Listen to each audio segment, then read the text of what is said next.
वो डिफाइन करते हैं कि मिडिल क्लास का मतलब क्या। अलग अलग डेटा है, उसके अकॉर्डिंग अलग अलग डेफिनेशन है मिडिल क्लास की।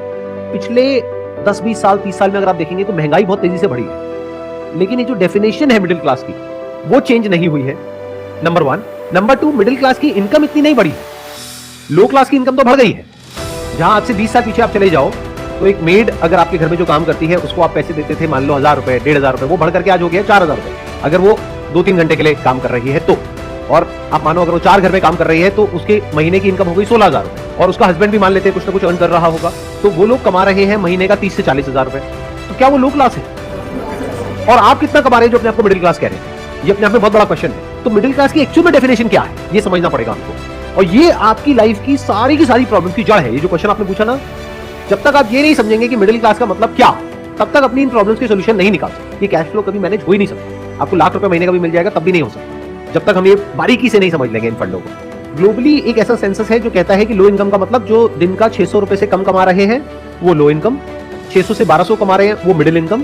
तो अगर इंडिया की बात करी जाए तो यहां पर कहते हैं कि सिर्फ 2% लोग हैं जो एक्चुअल में मिडिल क्लास है। और अगर आज की डेट में हम रियलिटी को देखें, जिस तेजी से महंगाई बढ़ी है, जिस तेजी से स्कूल की फीस बढ़ रही है आज की डेट में, जो एक रियल प्रॉब्लम है जो हम सब फेस कर रहे हैं, और कुछ चीजें ऐसी हैं जो इन्फ्लेशन का डेटा आता है हमारे पास में उससे भी ज्यादा तेजी से महंगी हो रही है। मतलब इन्फ्लेशन का डेटा अगर कह रहा है 6-7%, तो एक्चुअल में अगर आप देखोगे कोई चीज जो आज से 3-4 साल पहले एक्स अमाउंट की थी आज वो डबल तक हो गई, तो इसका मतलब वो उससे भी तेज बढ़ रही है रियलिटी में जितना कि पेपर के ऊपर वो डेटा आ रहा है, और इनकम इतनी तो नहीं बढ़ रही है। तो मिडिल क्लास को अगर हमको डिफाइन करना हो तो वो ये हो सकता है कि जिसकी इनकम, अगर मैं कंजर्वेटिव होकर के चलूं, वैसे इससे ऊपर होना चाहिए बट अगर मैं कंजर्वेटिव कैलकुलेशन भी लेकर के चलूं 40,000 रुपए महीना, यानी मोटा मोटा साल का 4,80,000 रुपए, तो कह सकते हैं कि आप मिडिल क्लास में।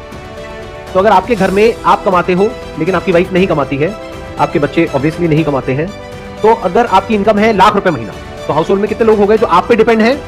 3 और लोग हो गए, मतलब टोटल 4 लोग हो गए। तो 4 से डिवाइड कर दो 1 लाख को, तो कितनी आ गई? 25,000 रुपए महीना। तो आप मिडिल क्लास नहीं है, आप लो इनकम ग्रुप में आते हैं। ये है प्रॉब्लम की सारी जड़ जो हमें नहीं समझ आ रही है, और ये आपको कोई नहीं समझाएगा। आपको बहुत बढ़ा चढ़ा करके दिखाया जाएगा कि देखो आप तो लाख रुपए महीने में कमा रहे हो, आप तो कुछ भी कर सकते हो। और ये सेगमेंट सबसे अट्रैक्टिव है बैंक्स के लिए और फाइनेंस कंपनीज के लिए, सबके लिए। कुछ डेटा है उसके अकॉर्डिंग ये आता है कि अगर आप साल का 6 लाख से लेकर के 18 लाख तक कमा रहे हैं तो आप मिडिल क्लास हैं। मैंने क्या किया, उस डेटा को थोड़ा सा और नीचे ले आया ताकि आप यहां से जब बाहर निकलो तो खुशी खुशी जाओ, मूड खराब ना हो जाए। आप कहो कि यार कहां आ गया, ये क्या करके भेज दिया मेरे साथ में, जब गुस्सा था तो अमीर था गरीब करके बाहर भेज दिया है। तो अगर 6 लाख होता है तो महीने का 50,000 होता है। मैंने क्या किया और नीचे ले आया, मैंने कहा 40,000 का महीना। मतलब कि अगर आप भी काम करते हो, आपकी वाइफ भी काम करती है, और अगर 20,000 रुपए महीना आप कमाते हो, 20,000 रुपए महीना वो कमाती है, यानी हो गया 40,000 रुपए, तो आपको कह सकते हैं कि आप लोअर मिडिल क्लास में कहीं पर फिट होते हैं। अब मिडिल क्लास में भी अलग अलग सेगमेंट्स हैं, lower middle class, upper middle class, but मोटा मोटा जो डेटा कहता है वो ये कहता है कि अगर आप साल का 5-6 लाख रुपए से लेकर के 20 लाख रुपए तक भी कमाते हो तब भी आप मिडिल क्लास हो।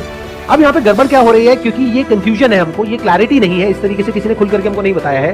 तो हमें क्या लगता है, क्योंकि हमारे पेरेंट्स अर्न करते थे महीने का 15-20 हजार रुपए, हम अर्न कर रहे हैं 50-60 हजार रुपए, लाख रुपए, तो हमें लगता है कि हम तो पता नहीं क्या, जबकि हम ये भूल जाते हैं उनके टाइम में जो चीजें थी वो एक अलग लेवल पे थी, प्राइस पॉइंट पे, आज एक अलग प्राइस पॉइंट पे। महंगाई मानो उनके जमाने से अब तक 20,000 से बढ़ करके 2 लाख पहुंच चुकी है और आप 50,000 में खुश हो गए। तो जब तक ये क्लैरिटी नहीं आएगी तब तक आप बहुत बुरे तरीके से फंसे रहोगे, तब तक ये कैश फ्लो की प्रॉब्लम आने वाली है, बहुत बुरे तरीके से आने वाली है।